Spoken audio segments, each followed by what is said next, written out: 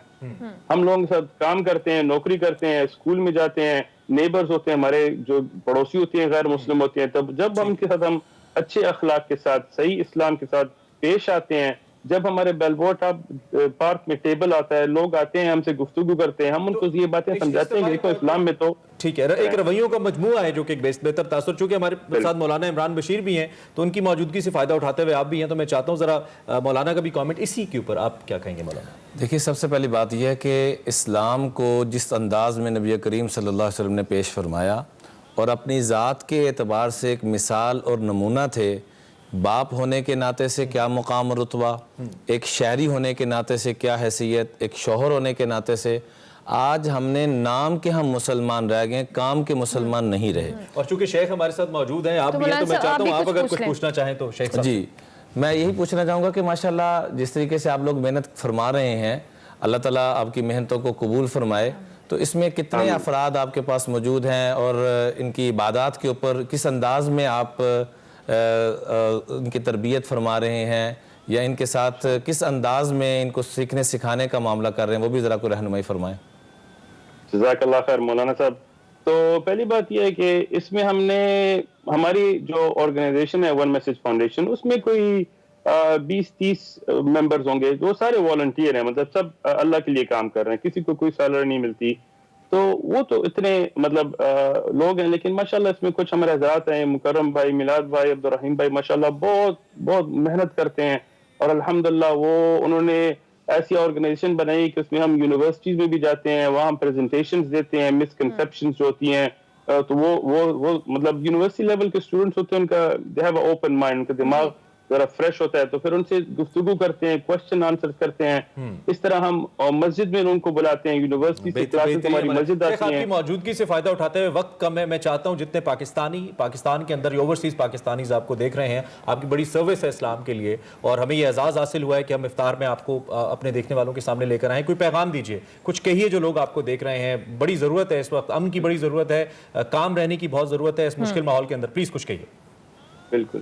جیسے ہمارے یہاں طلاب علم ہے, تو ان کے لیے ہم نے دروس تدریس شروع کیا تاکہ پہلے وہ اسلام کو سیکھیں. الحمدللہ فی سبیل اللہ جو لوگ کام کرتے ہیں, اسکول جاتے ہیں, وہ پھر بھی مسجد آتے ہیں, تو وہاں ہماری مفت درس ہوتا ہے, فقہ کا درس ہوتا ہے. ساری ویڈیوز بھی آپ دیکھ سکتے ہیں مسجد رباط پہ, ون میسج فاؤنڈیشن پہ. تو ہم چاہتے ہیں ہمارے سارے پاکستانی اور سارے مسلمان بھائی جدھر سے بھی ہوں پوری دنیا میں, پہلے اسلام کو سیکھیں صحیح طرح. یہ نہیں ایک تعصبی اسلام نہیں, صحیح جو قرآن کی روشنی میں, صحیح احادیث کی روشنی میں, ہمارے پیارے نبی صلی اللہ علیہ وسلم کے طریقے میں, اور پھر عملی زندگی میں لائیں تاکہ دنیا کے جو غیر مسلم ہیں ہمیں دیکھ کے ایک نمونہ دیکھ سکیں کہ اسلام کسے کہا بے جاتا ہے. شک بے ایک شک. پازیٹیو امیج جائے ہمارے ریلیجن کا بھی. بہت شکریہ شیخ عثمان صاحب کہ آپ نے ہمیں آل دا وے فرام کیلیفورنیا ہمیں جوائن کیا. ہم کوشش کریں گے دوبارہ بھی آن اینڈ آف آپ کو اپنی ٹرانسمیشن بنائیں, اور اس کے ساتھ ساتھ ہم ایکسپریسو جو کہ خیر رمضان ٹرانسمیشن ہے اس پہ کوشش کرتے رہیں گے کہ ایسے بہت سی شخصیات سے آپ کی ملاقات کرائیں جو کسی نہ کسی طرح ریلیجس پوائنٹ آف ویو اور سے دنیا بھر سے جو مختلف بالکل اہم اسکالرز ہیں اسلام کے, ان سے آپ کی ملاقات کر. ابھی ہمیں ایک بریک لینی ہے, لیکن بریک کے بعد آج ہمارا جو فلیگس کا سیگمنٹ ہے وہ بھی بہت خاص ہونے والا ہے رمضان المبارک کی مناسبت سے, تو آپ نے بالکل مس نہیں کرنا. ہم ایک بریک کے بعد حاضر ہوں گے, آپ دیکھتے رہیے خیر رمضان.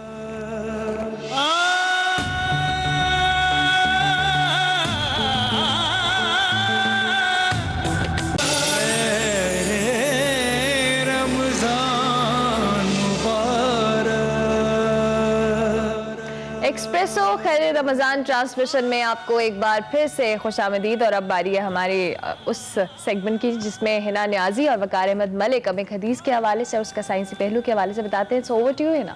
Thank you Urmila and Imran. آج کا جو ہمارا ٹاپک ہے وہ تکبر کے حوالے سے آج ہم بات کریں گے. جیسے کہ حدیث ہے, نبی کریم صلی اللہ علیہ وآلہ وسلم نے ارشاد فرمایا, وہ شخص جنت میں نہیں جائے گا جس کے دل میں ذرا برابر بھی تکبر ہوگا. وقار صاحب, سب سے پہلے تو یہ بتائیے کہ تکبر کے حوالے سے سائیکالوجی کیا کہتی ہے, اور ایک ایسا شخص جو تکبر میں مبتلا ہوتا ہے وہ لوگوں پہ کیا ایفیکٹ جنریٹ کرتا ہے, کس طرح کی وائبس جنریٹ کرتا ہے, کیا یہ ایکسٹریملی نیگیٹو وائبس ہیں؟ دیکھیے سائیکالوجی تکبر کے بارے میں یہ کہتی ہے, میں سب سے پہلے تو آپ کو ایک ایسا سکیل دینا چاہ رہا ہوں, ایک ایسا پیمانہ دینا چاہ رہا ہوں جس پہ آپ پرکھ سکتی ہیں. اس بڑا سادہ سا پیمانہ ہے, اور اس پہ آپ پرکھ سکتی ہیں کہ کون عالم ہے اور کون عالم نہیں ہے. بڑا سادہ سا پیمانہ, اور وہ پیمانہ یہ ہے کہ پوری دنیا میں جو صاحب علم ہے اس کی جو سب سے بڑا ٹریڈ یا جو سب سے بڑی نشانی ہے وہ یہ ہے کہ اس کے اندر ایجز ہوتا ہے. کبھی ایسا ہو ہی نہیں سکتا, اور اس کی وجہ یہ ہے کہ اس میں ٹیکنیکل تھوڑا سا اگر جانا چاہوں کہ مثال کے طور پہ اگر جو صاحب علم ہے اگر اس کو خارجی کائنات کبھی معلوم ہے, اور خارجی کائنات سے میری مراد جو ہے کہ جو کاسمولوجی ہے اور جو اسکیل آف دا یونیورس ہے, اسکیل آف دا اپنی گلیکسی ہے یا جو اپنا سولر سسٹم ہے, اس تمام اسکیل سے اگر وہ واقف ہے تو اپنی پوزیشن سے واقف ہے. اور اگر وہ مائکرو اور اس لیول پہ جاتا ہے اور کوانٹم فزکس اور کوانٹم میکینکس میں جاتا ہے تو اس کو معلوم ہے کہ اٹامک اور اس لیول پہ کتنی وسعت ہے. تو اس کے بعد اس کو اپنی پوزیشن کا آئیڈیا ہو جاتا ہے, تو اس سے اس کے اندر ایجز پیدا ہوتا ہے. ہو ہی نہیں سکتا کہ ایک صاحب علم آدمی ہو اور اس کے اندر تکبر ہو. تو یہ کرسٹلائز انٹیلیجنس, یہ ذہانت کی علامت ہوتی ہے. اوور دا ٹائم آپ سیکھتے چلے جاتے ہیں اور ایک خاص جگہ پہ جا کے اگر آپ کے اندر ابھی بھی تو ہے, یعنی اگر آپ کے اندر ابھی بھی غرور ہے تو اس کا مطلب ہے کہ آپ کے اندر کسی بھی جگہ پہ علم جو ہے اس کی کمی ہے. صاحب علم جو ہے وہ کبھی بھی تکبر کر نہیں سکتا ٹیکنیکلی. وقار صاحب, یہاں ایک انفارچونیٹ بات یہ ہے کہ جو شخص تکبر میں مبتلا ہوتا ہے اس کو اس چیز کا اندازہ نہیں ہوتا, مطلب دوسرے لوگ اس کو بتا رہے ہوتے ہیں کہ یہ مسئلہ ہے ایٹیٹیوڈ میں. اس پہ بہت زبردست ایک قانون بھی موجود ہے اور ایک اسٹڈی موجود ہے سائیکالوجی کی. اس سائیکالوجی کا اسٹڈی نے یہ کیا کہ ایک مثال کے طور پہ کوئی بھی آپ لے لیں, ڈاکٹری لے لیں, میڈیکل کا شعبہ لے لیں, کسی بھی شعبے کا, ایک فرد جب اس شعبے میں داخل ہوتا ہے, ٹھیک ہے, اس وقت اس کا جو گراف ہے نوئنگ کا کہ میں بہت جانتا ہوں, اس کا یہاں پہ ہوتا ہے. اور اسی فیلڈ پرٹیکولر کے جو ایکسپرٹ لوگ ہوتے ہیں وہ ان کا جو کلیم ہے کہ میں بہت جانتا ہوں, ان کا بہت کم ہو جاتا ہے. آپ سمجھ رہے ہیں کہ جو پروفیشنل ترین لوگ ہیں جو کہ بہت زیادہ جانتے ہیں, ان کا کلیم الٹا ہونا شروع ہو جاتا ہے کہ نہیں ہم بہت کم جانتے ہیں. بالکل ڈاؤن ٹو ارتھ ہوتے ہیں. اور جتنا اسٹوڈنٹ طبقہ ہے یا جو اس سائڈ پہ جاتا ہے تو وہ ان کا کلیم بہت زیادہ ہوتا ہے. ٹھیک ہو گیا. حنا اور وقار احمد ملک ہمیں حدیث کے حوالے سے بتا رہے تھے, اور سائیکولوجیکل ایفیکٹ کیا ہے کہ تکبر کرنے والوں کا کیا بیسیکلی مائنڈ سیٹ ہوتا ہے. صاحب علم ٹیکنیکلی تکبر کر نہیں سکتا, لیکن کچھ لوگ ایسے بھی ہوتے ہیں ان کو تھوڑا سا اس کو چھوا اس ٹاپک کو کہ جو علم کی وجہ سے تکبر کرنا شروع ہو جاتے ہیں. تو دونوں صورتیں بڑی نقصان دہ ہیں. بڑا مفصل ٹاپک ہے لیکن بہت ہی زبردست حدیث مبارکہ آپ کے سامنے ہم نے رکھی. وقت کیا بالکل بریک کا وقت ہے, بریک لیں گے, بریک کے بعد حاضر ہوں گے. آپ دیکھتے رہیے خیر رمضان ایکسپریسو.